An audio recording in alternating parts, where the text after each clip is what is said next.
नमस्कार। एक सवाल जो अक्सर नौकरी पेशा लोगों के मन में आता है कि भाई वो ईपीएफ पर मिलने वाला 12% का जबरदस्त ब्याज आखिर गया कहाँ? एक जमाना था, है ना? तो चलिए आज इसी पहेली को सुलझाते हैं। हाँ, वही कर्मचारी भविष्य निधि, अपना ईपीएफ। एक दौर था जब उस पर 12% का शानदार ब्याज मिलता था। ये कोई सपना नहीं, हकीकत थी। पर आज ये बस एक पुरानी कहानी लगती है। तो सवाल वही है, हुआ क्या उस 12% का? कहाँ गायब हो गया? आज इसी की तह तक जाएंगे। तो इस कहानी को समझने के लिए हमें थोड़ा सा टाइम में पीछे जाना पड़ेगा। बात है लेट 90s और अर्ली 2000s की। वो एक ऐसा दौर था जब हाई रिटर्न्स मतलब ऊंचा ब्याज मिलना एक आम सी बात हुआ करती थी। और सबसे दिलचस्प बात पता है क्या है? ये जो 12% का रेट था ना, ये कोई मार्केट के उतार चढ़ाव का नतीजा नहीं था।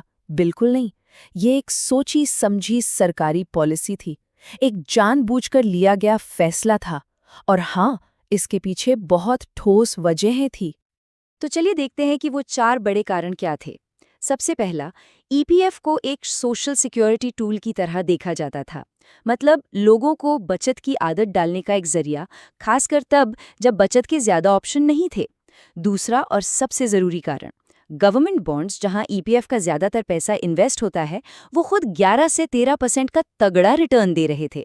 तीसरा, उस जमाने में इन्फ्लेशन यानी महंगाई भी बहुत ज्यादा थी, तो लोगों की बचत की वैल्यू कम ना हो, इसके लिए ब्याज ज्यादा रखना जरूरी था। और चौथा कारण थोड़ा पॉलिटिकल भी था। सीधी सी बात है, हाई इंटरेस्ट रेट्स नौकरी पेशा वर्ग को खुश रखते थे। अच्छा, आगे बढ़ने से पहले एक छोटा सा कॉन्सेप्ट समझ लेते हैं। रियल रिटर्न सुनने में भारी लगता है, पर है बहुत सिंपल। देखिए, ब्याज से जो पैसा मिला, उसमें से अगर महंगाई का असर हटा दें तो जो बचता है वही है असली कमाई। मतलब परचेजिंग पावर कितनी बड़ी। इसका सीधा सा फॉर्मूला है, इंटरेस्ट रेट में से इन्फ्लेशन रेट माइनस कर दीजिए। और जानते हैं उस दौर में ये कितना जबरदस्त था? सोचिए, ईपीएफ पर मिल रहा था 12% ब्याज। महंगाई थी करीब 8%, तो 12 में से 8 गए, बचे 4। मतलब लोगों को करीब 4% का पॉजिटिव रियल रिटर्न मिल रहा था।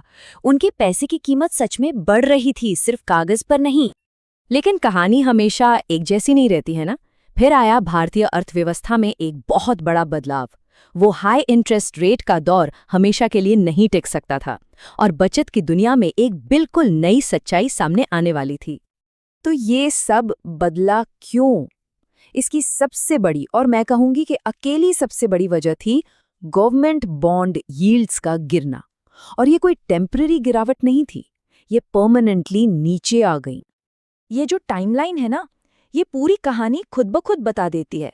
जरा देखिए, साल 2000 में 10 साल वाले सरकारी बॉन्ड पर यील्ड थी करीब 12%।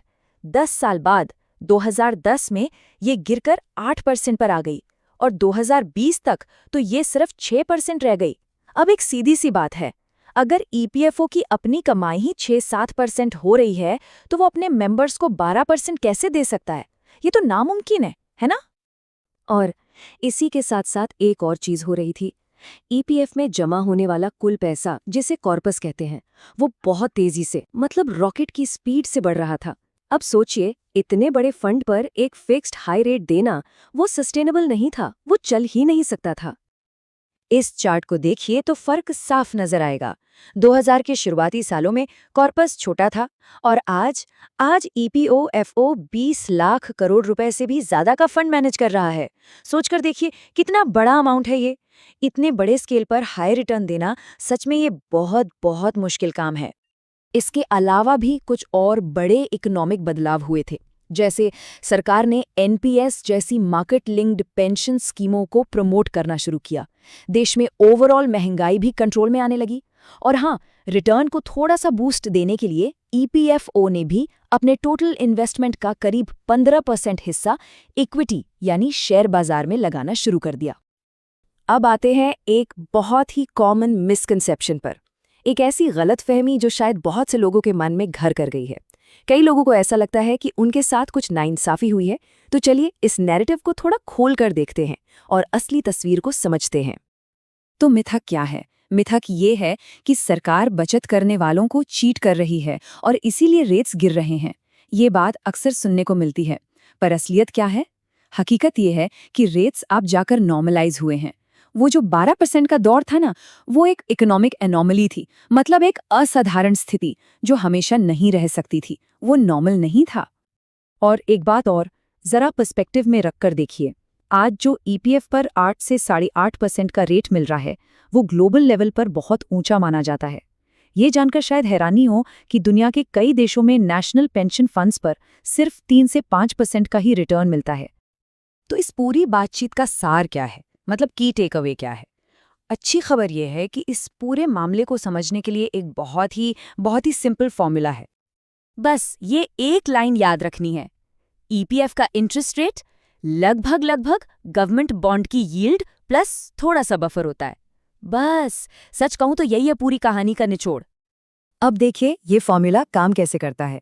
पहले जब गवर्नमेंट बॉन्ड से करीब 12% की कमाई हो रही थी, तो ईपीएफ भी लगभग 12% दे रहा था। सिंपल। और आज जब गवर्नमेंट बॉन्ड्स 6 से 7% के आसपास कमा कर दे रहे हैं, तो ईपीएफ थोड़ा सा बफर जोड़कर 8 से 8.5% दे रहा है। एकदम सीधा हिसाब है, कोई रॉकेट साइंस नहीं।